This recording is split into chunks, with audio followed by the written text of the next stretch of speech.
স্বামী হারায়া দুধের সন্তান হারায়া পাগল, একদম পাগল পারা হয়ে গেল। হায় আমার দুধের সন্তান সালামা কোন অবস্থায় আছে, কেমনে আছে গো, কিভাবে দিন যায়, কিভাবে রাত যায়। এইভাবে দিন কাটে রাত কাটে, শুধু কান্না আর কান্না। উম্মে সালামা রাদিয়াল্লাহু তাআলা আনহা বলে, আমি সকালবেলা ফজর পরে, ফজরের নামাজ পড়ে আমি বের হইতাম।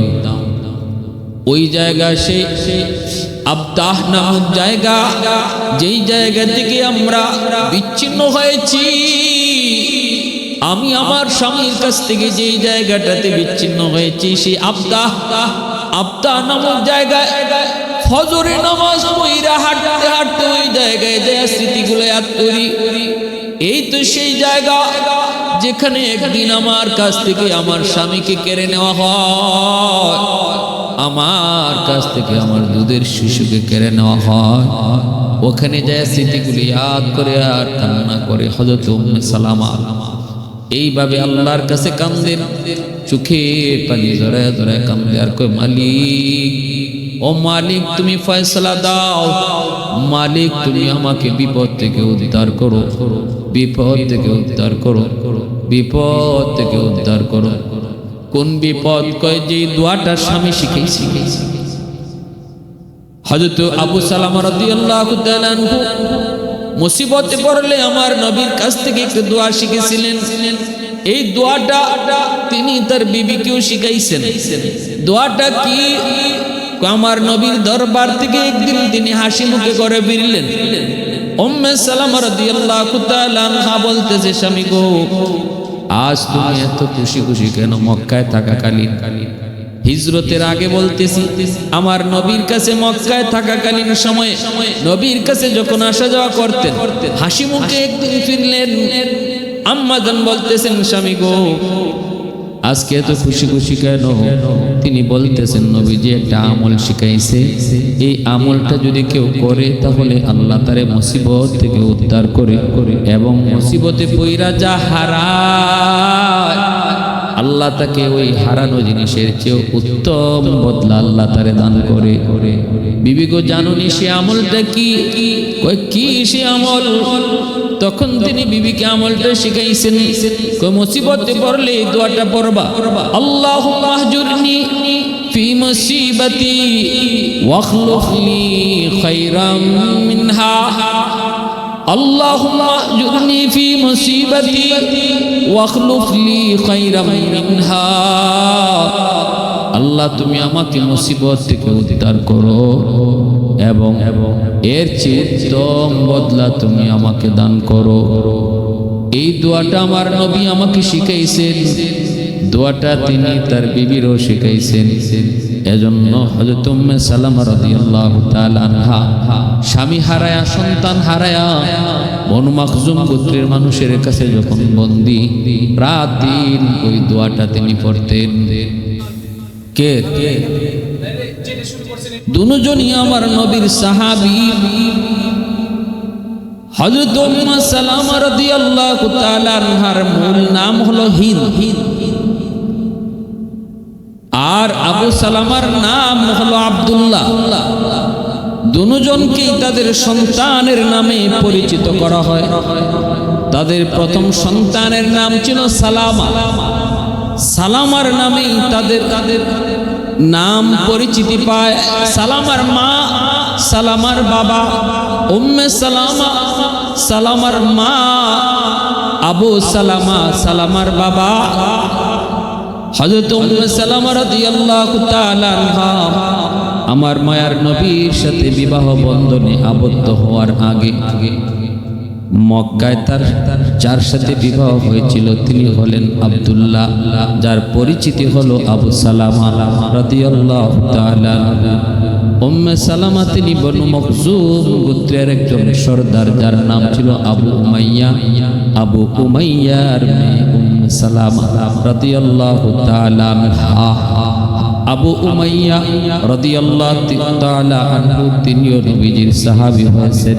অনেক ধনী একজন পুরুষ, অনেক দানবীর একজন পুরুষ, অনেক দানবীর যার পরিচিতি শুধু মক্কায় নয় মদিনা জুড়ে ছড়ায় ছিটায় ছিল।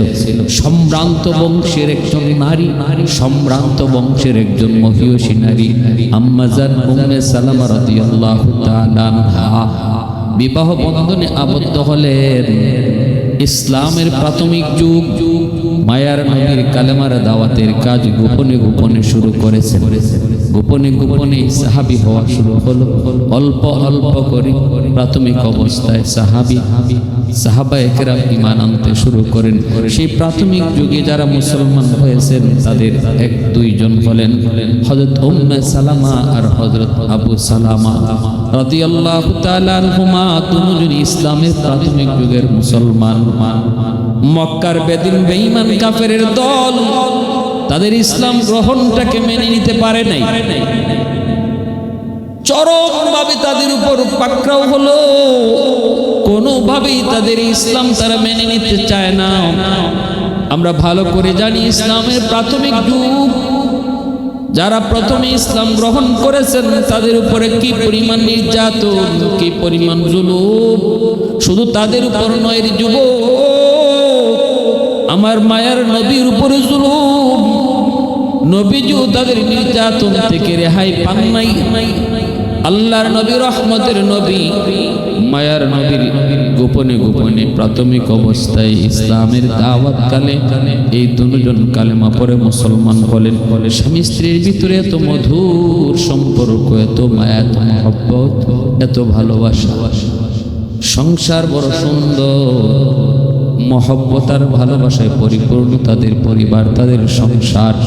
স্বামীর ভিতর স্ত্রীর দিল ভরা মহব্বত, স্ত্রীর অন্তর স্বামীর প্রতি দিল ভরা মহব্বত, ভালোবাসার এক অনন্য উদাহরণ হযরত উম্মে সালামা আর হযরত আবু সালামা রাদিয়াল্লাহু তাআলা আনহুমা। প্রকৃত স্বামী স্ত্রীর ভিতরে যেই ভালোবাসাটা থাকা দরকার তার 100 ছিল তাদের স্বামী স্ত্রীর ভিতরে ভালোবাসা। কালেমা পড়ার পর মুসলমান হওয়ার পর তাদের উপরে শুরু হলো চাপ, শুরু হলো নির্যাতন, শুরু হলো মানসিক টর্চার। আবু সালামার গোত্রের নাম হলো আবু আসাদ, আর উম্মে সালামা রাদিয়াল্লাহু তাআলা আনহার গোত্র বাবার গোত্রের নাম হলো বনু মাখজুম। বনু আবু আসাদ আর বনু মাখজুম এই দুইজন দুই গোত্রের মানুষই তাদেরকে চাপ দেয়। এই চাপ অবস্থায় মায়ার নবী দয়ার নবী সাহাবায়ে কেরাম যারা প্রাথমিক অবস্থায় কালেমা পড়ে মুসলমান হয়েছে, নবীজি তাদেরকে হাবশায় হিজরত করার জন্য অনুমতি দিলেন। নবীজি বললেন তোমরা হাবশায় চলে যাও। তারা হাবশায় চলে গেলেন। হাবশায় চলে গেলেন স্বামী স্ত্রী দুজন। আরো সাহাবায়ে কেরাম অনেকেই হাবশায় হিজরত করলেন। এখানে তারা থাকলেন প্রায় 1.5-2 বৎসর। এর ভিতরে হাবশার পরিবেশটা তাদের কাছে এত মানানসই লাগে নাই। তাদের জন্য এতটা পরিবেশ সম্মত হয়নি। মন শুধু বারবার টান মক্কা জন্মভূমি। ওই অবস্থায় তারা শুনতে পেলেন মক্কায় হামজা কালেমা পড়ে মুসলমান হয়েছে, শুনতে পেলেন হযরত ওমর কালেমা পড়ে মুসলমান হয়েছে। ইসলামের শক্তি বাড়তে শুরু হলো। দলে দলে মানুষ কালেমা পড়ে মুসলমান হতে লাগলো। মক্কায় মুসলমানের শক্তি বাড়তে শুরু হলো।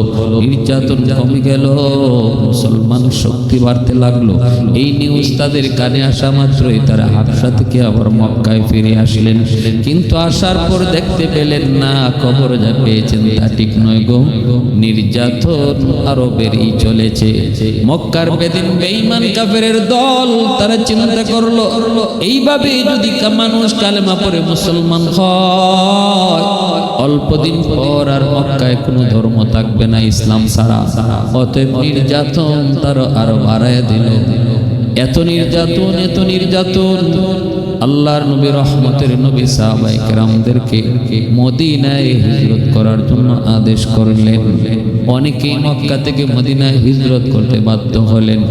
এইদিকে হযরত উম্মে সালামা রাদিয়াল্লাহু তাআলা আনহা তিনি বলতেছেন, মুসলিম শরীফের হাদিস, তিনি বলেন আমার স্বামীও তিনি মদিনায় হিজরত করার জন্য প্রস্তুতি নিতে লাগলেন, গোপনে গোপনে প্রস্তুতি লাগলেন। একটা উটও তিনি আমার জন্য তিনি ধার্য করলেন। এই উটটা তিনি ধার্য করলেন। হাবশায় আমাদের হিজরতকালীন সময় আমাদের সন্তান জন্ম নেয়, ওই সন্তানের নাম নাকি সালামা। সালামাকে নিয়ে আমি মদিনায় হিজরত করব। স্বামী একটা উট তিনি আমাদের জন্য রেডি করলেন। এই উটটা আমার স্বামী আমাকে আমার সন্তান সালামাকে উটের পিঠে বসাইয়া নিজে উঠে রশি দইরা দইরা মদিনার দিকে রওনা দিলেন। আমরা চলতে লাগলাম মদিনার দিকে, মদিনার দিকে চলতে লাগলাম। বাড়ি ছাড়তে রাজি, নবীকে ছাড়তে রাজি না, বংশ ছেড়ে দিতে রাজি, তবু আল্লাহ রসুল ছাড়তে রাজি না। দেশ ছেড়ে দিতে পারি, তবু ইসলাম ছাড়তে পারি না। এই নিয়তেই মদিনার দিকে হিজরত চলতে লাগলো আমাদের উটের পিঠে আমি আমার কলিজার টুকরার সন্তান আর আমার স্বামী হযরত আবু সালামা রাদিয়াল্লাহু তাআলা উটের রশি ধরে লাগাম ধরে তিনি টানতে লাগলেন। ভাইরা বন্ধুরা আমার, যুবক দিলটা নরম করে কথাগুলি বুঝো। কি পরিমাণ কুরবানি আমার নবীর সাহাবীরা করেছেন, নবীর সাহাবারা করেছেন, কি পরিমাণ কুরবানি করেছেন। কেনই বা করবেন না? কারণ নবীর সাহাবী যে হয়, নিজে নিজে নবীর সাহাবী হওয়া যায় না। সাহাবী আল্লাহ তার যারে বানায় সেই সাহাবী হয়। সাহাবী নিজে নিজে হওয়া যায় না, আল্লাহ বানাইলে সাহাবী হয়। ওলি চেষ্টা করার দ্বারা হওয়া যায়। আব্দুল কাদের জিলানী আজও হওয়া সম্ভব, কিন্তু আমার নবীর আদনা থেকে আদনা একজন সাহাবী হওয়া সম্ভব না।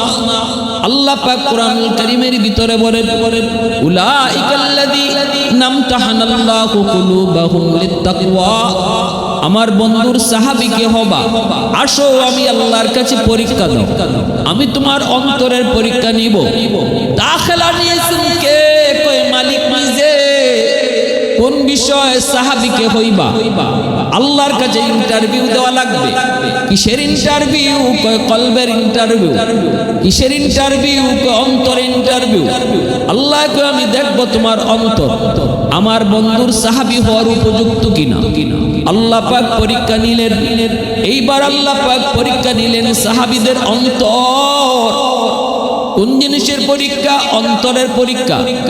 কোথায় থাকে অন্তর? বডির ভিতরে থাকে, দেখা যায়নি। কয় নো, অন্তর দেখা যায় না। কে পরীক্ষা নিবেন? কয় আল্লাহ। তাকে দেখা যায়নি? কয় না, আল্লাহকেও দেখা যায় না। যিনি পরীক্ষা নিবেন তারও দেখা যায় না।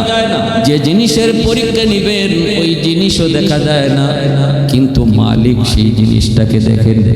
আল্লাহ অন্তরটিকে দেখেন। এজন্যই আল্লাহ কয় আল্লাহু আলিমুম বিযাতিস সুদূর। অন্তর শুধু একমাত্র আল্লাহ জানেন, এজন্য আল্লাহর নাম হলো অন্তর্যামী। এবার যদি আমি আল্লাহকে বলি, মালিক তুমি সাহাবীদের অন্তর পরীক্ষা নিয়ে রেজাল্ট কি পেয়েছো? আল্লাহ পাক কয় আমি কি রেজাল্ট পেয়েছি জানো? আমি কি রেজাল্ট পেয়েছি জানো? আলজামাহুম কালিমাতাত তাকওয়া ওয়া কাদু আহাক্কু বিহা ওয়া আহলাহা। আমি তাদের অন্তরকে পেয়েছি আমার ঈমানের জন্য পারফেক্ট। আমি পেয়েছি তাদের অন্তরকে আমার ঈমান রাখার জন্য উপযুক্ত জায়গা। আমার দাখিলার ভিতরে তারা 100 পাস করেছে। আল্লাহ পাক রব্বুল আলামিন পরীক্ষার রেজাল্ট কোরআনের মাধ্যমে জানায় দিলেন। সাহাবীদের অন্তরকে আল্লাহ পাক ঈমানের জন্য 100 উপযুক্ত পেয়েছে। এইবার যদি আমি আল্লাহকে বলি, মালিক আমরা কি করব? আমাদের জন্য করণীয় কি? আল্লাহ কয় আমি পাইছি এমন। এজন্যই তো তারা ঈমানের জন্য দেশ ছাড়তে রাজি, ঈমানের জন্য বিবি ছাড়তে রাজি, ঈমানের জন্য কলিজার টুকরা সন্তান পর্যন্ত ছেড়ে দিতে রাজি। কারণ আমি যে কল্প পেয়েছি এই কল্পের নমুনা হলো এই কল্প এমন ছিল বিদায় সব ছাড়তে রাজি, ঈমান ছাড়তে তারা রাজি না। ও মালিক, এখন আমরা কি করব? আল্লাহ কয় তোমরা তাদের মতো ঈমান আনো, আমিনু কামা আমানান নাস, আমিনু কামা আমানান নাস। কেন আনবা না? কারণ উলাইকা হুমুর রাশিদুন, উলাইকা হুমুল মুমিনুনা হাক্কা। আমি আল্লাহ সার্টিফিকেট দিয়ে দিছি, আমি আল্লাহ তাদের সার্টিফিকেট দিয়ে দিছি। অতএব আমার বন্ধুর সাহাবীদের ঈমানের মতো তোমাদের ঈমান যদি হয় তবেই সেটা গ্রহণযোগ্য, তবেই সেটা আমি আল্লাহর কাছে মকবুল। আর যদি আমার বন্ধুর সাহাবীদের মতো ঈমান তোমাদের না হয় তাহলে এই ঈমানও আমি আল্লাহর কাছে গ্রহণযোগ্য নয়। এজন্যই তো হযরত আবু সালামা উম্মে সালামা জন্মভূমি ছেড়ে দিতে রাজি, তবু আমার আল্লাহ এবং রাসূলকে ছাড়তে রাজি না, ঈমান ছাড়তে রাজি না। কারণ তারা আল্লাহর কাছে পরীক্ষা দিয়া পাশ করছে। সুবহানাল্লাহ। सल्ली अला आपका फैज़ान रिसालत, सल्ली अला आपका फैज़ान रिसालत, जो मिस्ल हजर था वह वारिश के रहीना, सदक़े में तेरे हो गया हो रहबर उम्मत, जो कुफ्र की जुल्मत से था एक अब्द कमीना, जो कुफ्र की जुल्मत से था एक अब्द कमीना, साहिल से लगा दे मुझे इश्क़ों का सफीना, आँखों से दिखा दे इलाही मक्का मदीना, आँखों से दिखा दे इलाही मक्का मदीना। ভাইরা আমার চললেন হিজরত, শুরু হলো মদিনা। কে? তিনজন সদস্য, উটের পিঠে দুইজন, উটের লাগাম টানেন একজন। কে টানতেছেন লাগাম? হযরত আবু সালামা রাদিয়াল্লাহু তাআলা উটের পিঠে বসা পরম করম প্রিয়তমা স্ত্রী হযরত উম্মে সালামা রাদিয়াল্লাহু তাআলা আনহা আর কলিজার টুকরা সন্তান সালামা চলতে লাগলো মদিনা। হঠাৎ করে বেঈমান সংবাদ পেয়ে গেল, মক্কার কাফেররা পথ আটকায় দিল, সামনের দিকে যেতে দেয় না, রাস্তায় পথ আটকে দেয়। আর তারা বাধ্য করে উটের পিঠ থেকে নামতে। বনু মাখজুম গোত্রের লোকগুলি তারা এই তাদের এই অগ্রযাত্রাকে আটকায় দেয়। বনু মাখজুম হযরত উম্মে সালামা রাদিয়াল্লাহু তাআলা আনহার বাবার গোত্রের মানুষ হলো বনু মাখজুম গোত্রের মানুষ। ওই মানুষগুলি তারা তাদের পথ আটকায় দিয়া বলতেছে মদিনায় হিজরত করতে যেতে দেব না, কোনোভাবেই তোমাদেরকে মদিনায় যেতে দেব না। হযরত আবু সালামা রাদিয়াল্লাহু তাআলা বলেন আমি মদিনায় যাব, মদিনায় যাবই যাব, আমার নবীর আদেশ, আমি মদিনায় যাব। তখন ওদের সাথে বাকবিতণ্ডা শুরু হলো। এক পর্যায়ে ওরা বলতে বাধ্য হলো তুমি যদি যেতে চাও যেতে পারো, যেতে চাও অসুবিধা নাই, তোমার সাথে আমাদের কোনো কথা নাই, কিন্তু আমাদের তোমার বিবি উম্মে সালামা সে তো আমাদের গোত্রের মেয়ে, আমাদের গোষ্ঠীর মেয়ে, তারে আমরা মদিনায় যেতে দেব না। তুমি যদি যেতে চাও যে চলে যাও, কিন্তু উম্মে সালামাকে আমরা যেতে দেব না, কারণ সে আমাদের বংশের, আমাদের সর্দারের মেয়ে, আমাদের ইজ্জত নষ্ট হয়, কোনোভাবেই আমরা তারে মদিনায় যেতে দেব না। এই বলে তারা পথ আটকায়া জোরপূর্বক হযরত উম্মে সালামা রাদিয়াল্লাহু তাআলা আনহাকে পৃথক করে তাদের কাছে নিয়ে দেয়। এইদিকে হযরত আবু সালামা রাদিয়াল্লাহু তাআলা তিনি একা হয়ে যান। ওনার সন্তান এবং বিবিকে ওরা কেড়ে নেয়, তারা মক্কায় ফিরে নিতেছে।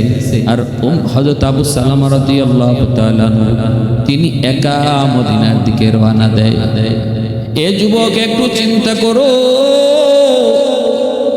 কলিজার টুকরা সন্তান ছেড়ে দিতে রাজি, তবু আমার নবীকে ছাড়তে রাজি না।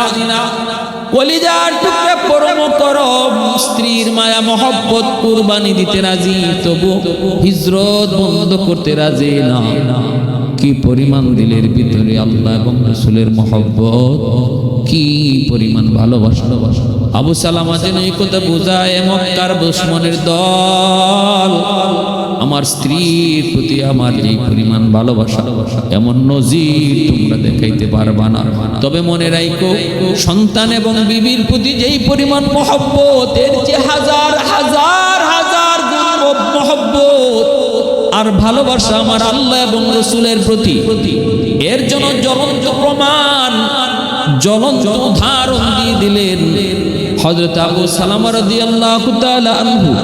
এই কথালে আল্লাহ পবিত্র কুরআনুল কারীমে কয়, ইন্নাল্লাহা আশতারা মিনাল মুমিনিনা আনফুসাহুম ওয়া আমওয়ালাহুম বিআন্না লাহুমুল জান্নাহ। আল্লাহ পাক রব্বুল আলামিন কয়, বন্ধু জানুনি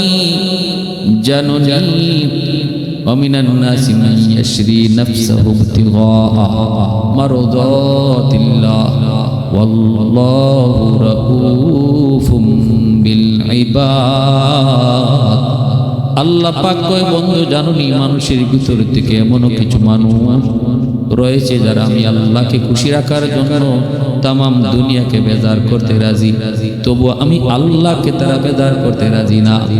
মনে রাখো, তারা আমার প্রতি যতটা মায়া দেখায়, আমি তাদের প্রতি আরো বেশি মায়া দেখাই। আমি আল্লাহ রাউফুম বিল ইবাদ, আমি আল্লাহ রাউফুম বিল ইবাদ। আমার ওই বান্দাদের প্রতি আমি আল্লাহর দরদ আর ভালোবাসা আরো বেশি। এর জ্বলন্ত প্রমাণ, জ্বলন্ত সাক্ষী এই আয়াতের শানে নজুলি। এই ঘটনা, যে ঘটনা আমি বলতেছি, হযরত উম্মে সালামা আর আবু সালামা রাদিয়াল্লাহু তাআলা আল্লাহকে রাজি করার জন্য তামাম দুনিয়া তারা নারাজ করতে রাজি হয়েছে। গোষ্ঠী নারাজ হয়েছে, বাবা নারাজ হয়েছে, মা নারাজ হয়েছে, পরিবারের সদস্য নারাজ হয়েছে, জন্মভূমি ছাড়তে রাজি হয়েছে, তবু আল্লাহ রাসূলকে নারাজ করতে রাজি না। এই কথাটি আল্লাহ পাক রব্বুল আলামিন পবিত্র কোরআনুল কারীমের এই আয়াতে বলে দিয়েছে। ভাইরা বন্ধুরা, এদিকে তিনি তো মদিনার দিকে একা চলতে লাগলেন। দিলের ভিতরে পাহাড় পরিমাণ বেদনা আর কষ্ট নিয়ে হযরত আবু সালামা মদিনার দিকে যায়। এই দিকে দেখা যায় উম্মে সালামা সন্তানকে নিয়ে মক্কার দিকে, ওদের হাতে তিনি বন্দী, ওরা বন্দী করে নিয়ে আসতেছে। এই দিকে আবু সালামার ওনার গোত্র ছিল বনু আবু সাদ। এই বনু আবু আসাদ এরা খবর পেয়ে চলে আসলো। আয়েশা তারা বলতেছে, তোমরা তোমাদের মেয়েকে যদি নিতে চাও নিয়ে যাও, কিন্তু এই ছেলে সালামা তোমাদের না, সালামা হলো আমাদের সন্তান, সালামাকে দিয়ে দাও। এই বলে তারা তাদের কাছ থেকে দুধের শিশু হযরত সালামাকে তাদের কাছে নিয়ে নেয়। এর যুবক একটু চিন্তা করে দেখো, মা এক জায়গায়, দুধের শিশু আরেক জায়গায়, স্বামী অন্য জায়গায়। ইসলামের জন্য কি পরিমাণ কুরবানি, কি পরিমাণ আত্মত্যাগ। জোরপূর্বক দুধের শিশুটাকে তারা কেড়ে নিয়ে যায়। হযরত উম্মে সালামা রাদিয়াল্লাহু তাআলা আনহাকে নিয়ে আসে তারা তাদের গোত্রে, আর সালামাকে নিয়ে যায় স্বামীর গোত্রের মানুষেরা। আর হযরত আবু সালামা চলে যায় মদিনায়।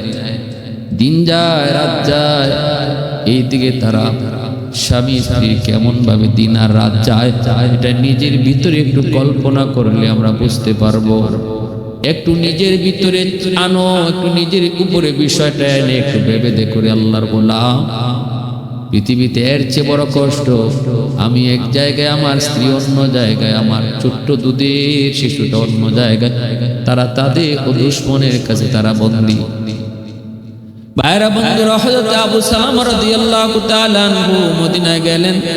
মদিনায় যদি কোনো মানুষ মক্কা থেকে আসে গো, তাদের কাছে হযরত আবু সালামা জানতে চায় আমার বিবি কেমন আছে, আমার দুধের সন্তান সালামা কেমন আছে, তাদের কাছ থেকে খোঁজ খবর নেয়। এইদিকে উম্মে সালামা স্বামী হারায়া, দুধের সন্তান হারায়া পাগল, একদম পাগল পারা হয়ে গেল। আমার দুধের সন্তান সালামা কোন অবস্থায় আছে, কেমনে আছে গো, কিভাবে দিন যায়, কিভাবে রাত যায়।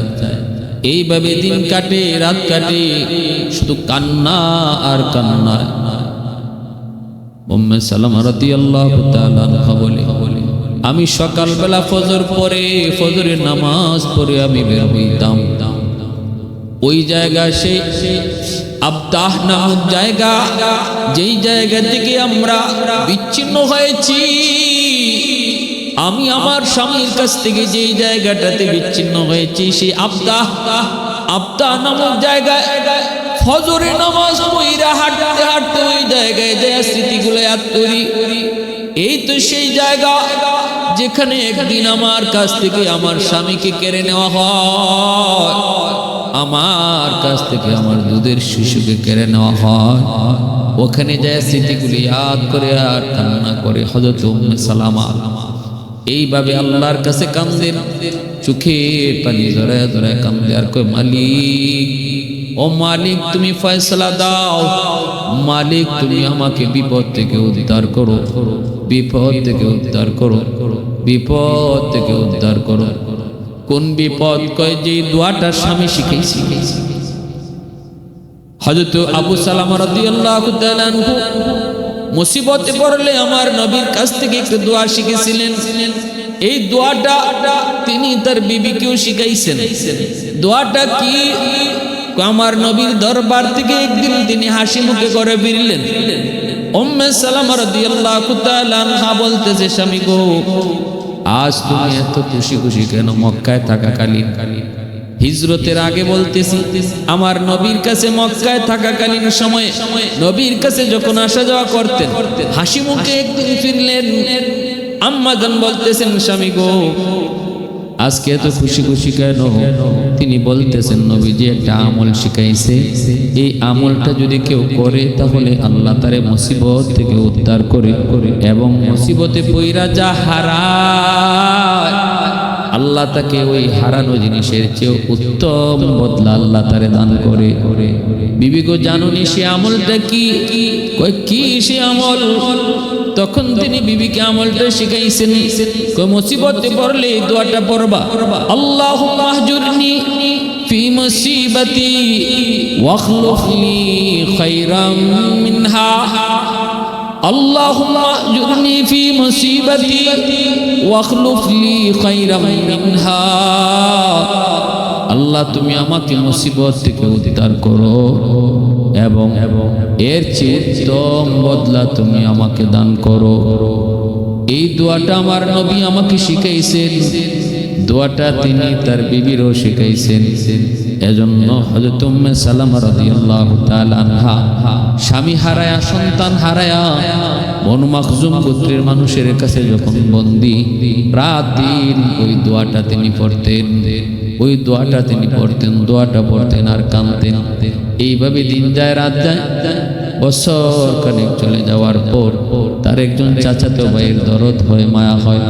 চাচাতো ভাই তিনি বনগোত্রের মানুষদেরকে নিয়ে বসে পড়ে, তাদেরকে বলে, এটা কেমন কথা? এটা তো কোনো মানুষের কাজ হইতে পারে না। একজন মহিলাকে এভাবেই কান্না করায় করায় তোমরা কি শেষ করে দিবা? ছোট্ট মাসুম বাচ্চাটার কথা, দুধের শিশুটার কথা একবারও তোমরা ইয়াদ করলে না? কেন তার উপরে এত জুলুম? কেন তার এত কষ্ট দিতেছ? যখন গোত্রের মানুষগুলাকে নিয়ে এইভাবে তারা বসে একটা মিটিং করলো, অনেকেরই অন্তরের মধ্যে দরদ লাগলো।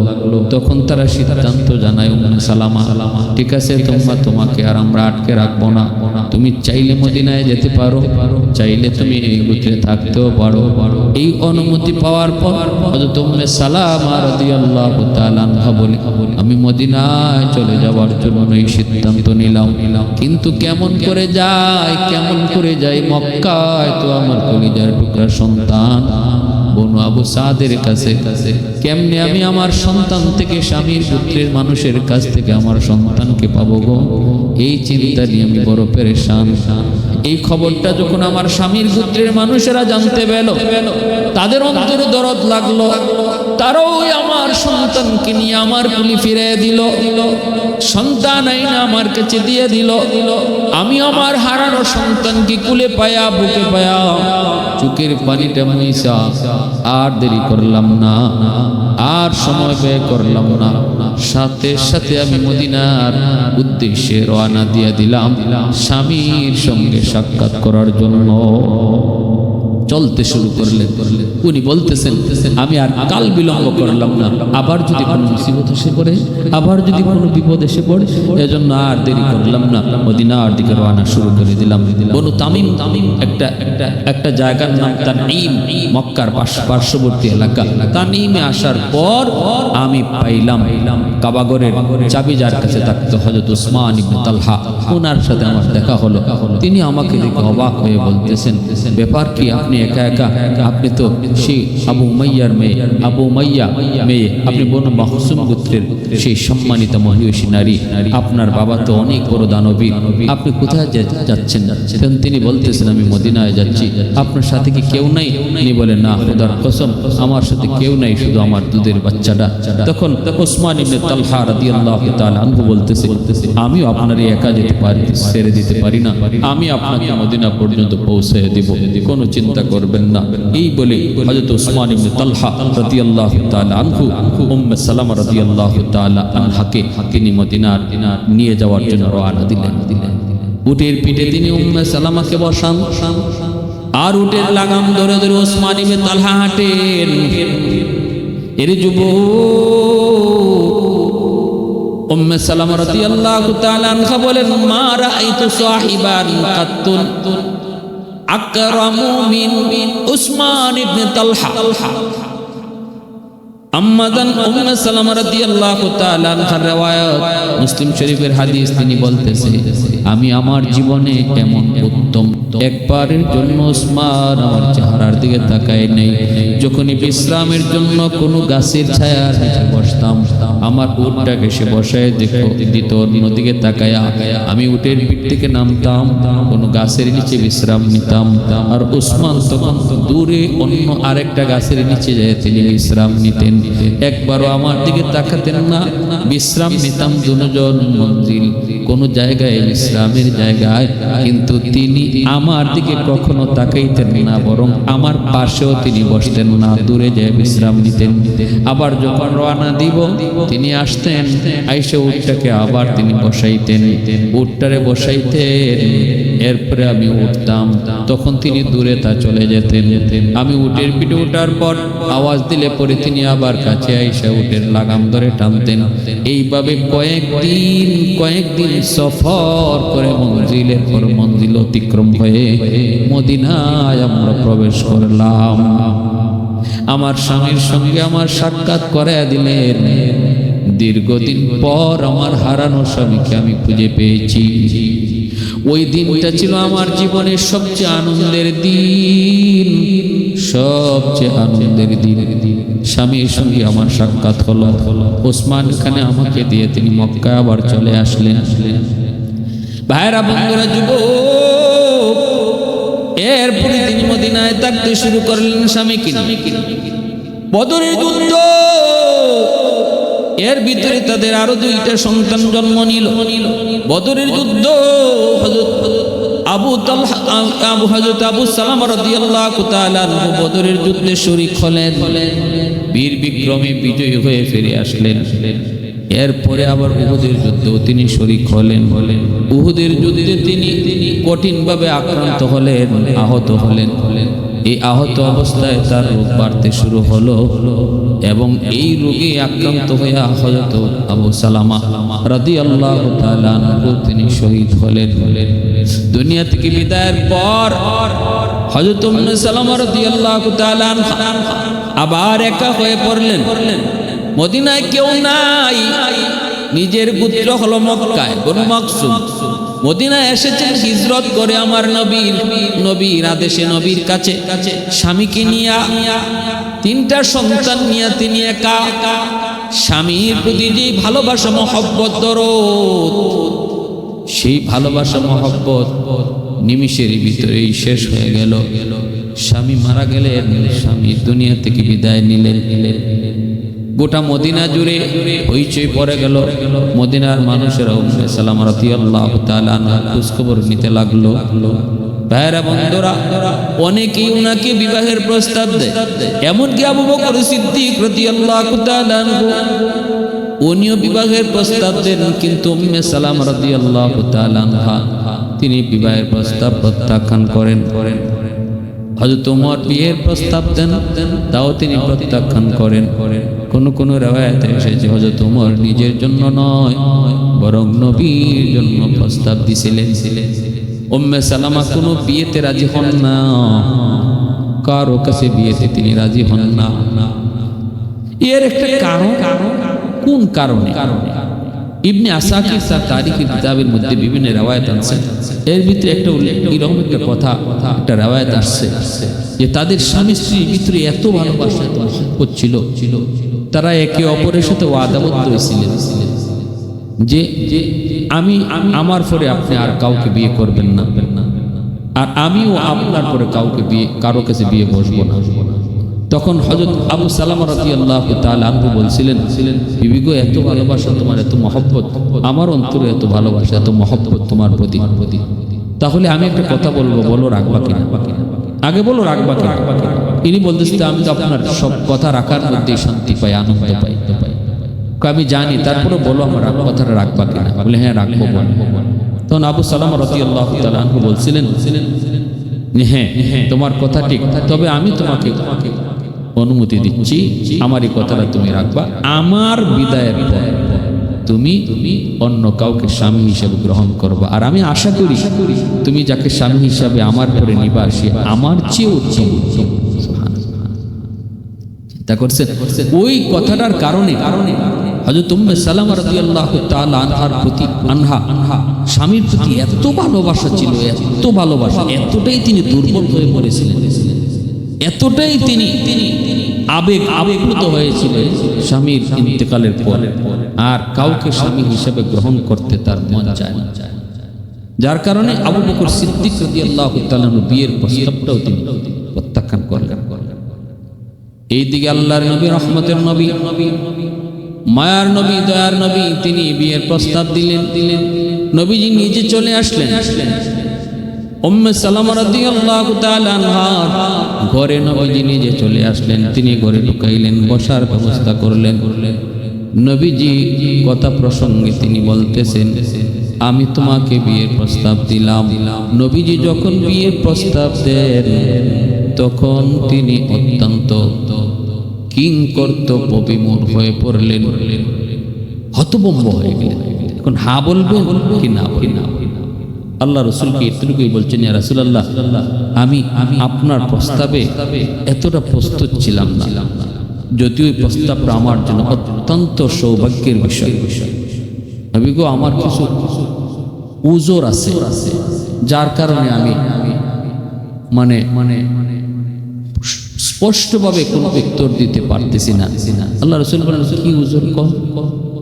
তখন তিনি বলতেছেন, এক নম্বর উজর হলো আমি একটা সম্ভ্রান্ত বংশের হওয়ায় আমার ভিতরে একটু ঈর্ষা, অর্থাৎ আমার এই ঈর্ষার কারণে যদি আপনি কখনো কোনোদিন কষ্ট পান তাহলে তো আমি আল্লাহর কাছে আযাবের শিকার হয়ে যাব। এটা আমার একটা দোষ, এটা আমার গুণ না, এরকম আমার কাছে একটা দোষ আছে, মানে আমার ভিতরে ঈর্ষা বেশি। আর বলে আরেকটা হলো আমার বয়স বেশি। রাসূল বলে আর বলে আরেকটা হলো আমার 3টা সন্তান আছে।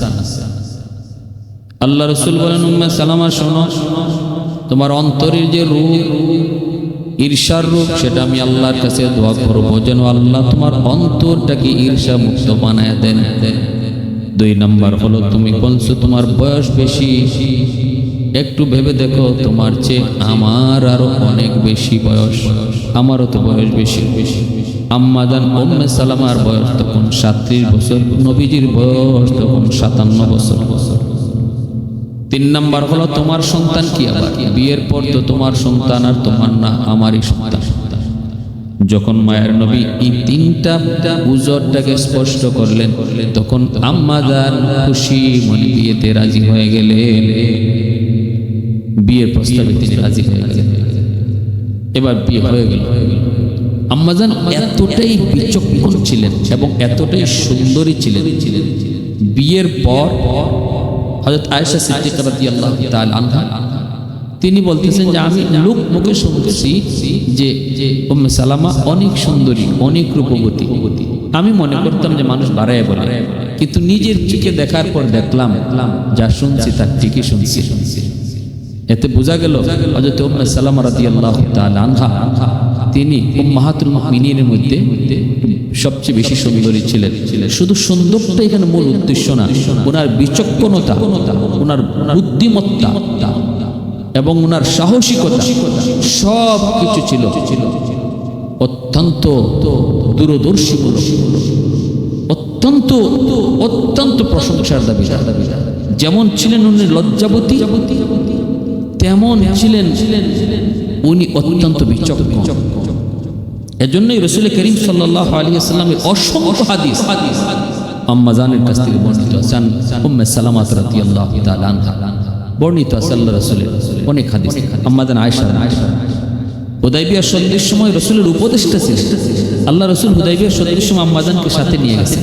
যখন সাহাবায়ে কেরাম কেউ মাথা মুন্ডাইতে রাজি হন না, রাসূল যখন সন্ধি করলেন মক্কার মানুষের সাথে, তখন উপস্থিত সাহাবায়ে কেরাম হযরত ওমর সহ সবাই এই সন্ধির প্রস্তাবগুলোকে মেনে নিতে পারলেন না। আল্লাহ রাসূল বললেন, আমি বলছি, এটা আমার আল্লাহর আদেশে বলছি, তোমরা এখানেই কোরবানি করো, এখানেই তোমাদের জন্তু কোরবানি করো, মাথা মুন্ডাও, আমরা মক্কায় ঢুকবো না, সন্ধি হয়ে গেছে, মদিনায় ফেরত যাবো। সাহাবায়ে কেরাম মানতে পারতেছিলেন না। আল্লাহ রাসূলের আদেশ যেখানে সাহাবীরা হওয়ার আগে মেনে নিতেন, কিন্তু হুদাইবিয়া একমাত্র জায়গা যেখানে রাসূল বলার পরেও তারা তাদের জন্তু কোরবানি করতেছেন না, তাদের মাথা মুন্ডাইতেছেন না। আল্লাহ রাসূল অত্যন্ত বিষণ্ণ হয়ে তাঁবুতে ফিরলেন। আম্মা জানের কাছে আয়েশা রাসূল অত্যন্ত বিষণ্ণ। আম্মা জান বলতেছেন, নবী গো কি হয়েছে? রাসূল বলেন, আমি কি করব? আমি তাদেরকে বললাম কোরবানি করো, তারা করে না, বললাম মাথা মুন্ডাও, তারা মাথা মুন্ডায় না। আম্মা জান তখন বলেছেন, ইয়া রাসূলুল্লাহ, আপনি কি চান যে এরা আপনার কথাটা মানুক? রাসূল বলেন, হ্যাঁ অবশ্যই চাই, এরা আমার কথাটা মানুক। আম্মা জান তখন সেই পরামর্শ দিয়েছিলেন, নবী গো আপনি তাদেরকে আদেশ করার দরকার নেই, আপনি নিজে তাদের সামনে যাবেন, যাই আপনার জন্তুটা আপনি আগে কোরবানি করবেন, আপনার মাথাটা আগে আপনাকে মুন্ডাবেন। আল্লাহ রাসূল আম্মা জানের কথা মতো নিজের জন্তু আগে কোরবানি করছেন, নিজের মাথা নিজে মুন্ডাইছেন। এই দৃশ্য দেখার পর সাহাবায়ে কেরাম সাথে সাথে সবাই যার যার জন্তু কোরবানি করছেন এবং তারা তাদের মাথা মুন্ডাইছেন। প্যার হাজিরিন, চিন্তা করছেন কি পরিমাণ বুদ্ধিমতী নারী এবং কি পরিমাণ জ্ঞান, কি পরিমাণ বিচক্ষণতা ছিল আম্মা জানের। উম্মাহাতুল মুমিনিনের মধ্যে সবচেয়ে বেশি হায়াত পেয়েছেন, ৮৬ বছর হায়াত পেয়েছেন। রাসূলের বিবিদের মধ্যে সবার পরে ইন্তেকাল হয়েছে আম্মা জান উম্মে সালামা রাদিয়াল্লাহু তাআলা আনহা। এই উম্মে সালামা এই শব্দটার সাথেও শব্দটার এই নামের উপরেও অনেক আছে। এজন্যই যারা নামের উপরে বিশেষজ্ঞ, নাম রাখার উপরে বিশেষজ্ঞ এবং নামের আসরের উপরে যারা বিশেষজ্ঞতা অর্জন করছে, তারা বলছে এই উম্মে সালামার নাম যারা রাখবে, যে মহিলার নাম রাখা হবে, যে মেয়েটার নাম রাখা হবে, সেও লজ্জা হবে, সেও বিচক্ষণ হবে এবং সেও অত্যন্ত ওই কি বলে যে ওয়াদাকে ওয়াদার মতোই রাখা, প্রতিশ্রুতিকে যথাযথভাবে পালন করার দায়িত্ববোধ এই মেয়েটার মধ্যে থাকবে। কারণ ওই যে স্বামীর সাথে যে ওয়াদা করছিলেন, আমার পরে আপনি কাউকে বিয়ে করবেন না, আপনার পরেও আমি কাউকে বিয়ে করব না, এই কথাতে তিনি অটল এবং অবিচল ছিলেন। শুধুমাত্র আমার নবী, রহমতের নবীর প্রস্তাব হওয়ার কারণে তিনি বিয়েতে রাজি হয়েছেন, নতুবা স্বামীর সাথে যে ওয়াদা ছিল, প্রতিশ্রুতি ছিল, এর উপরে তিনি অটল আর মজবুত ছিলেন। এজন্য এই নামটার আসরও রয়েছে। প্যার হাজিরিন, এজন্য বলতেছিলাম আম্মা জান শেষ পর্যন্ত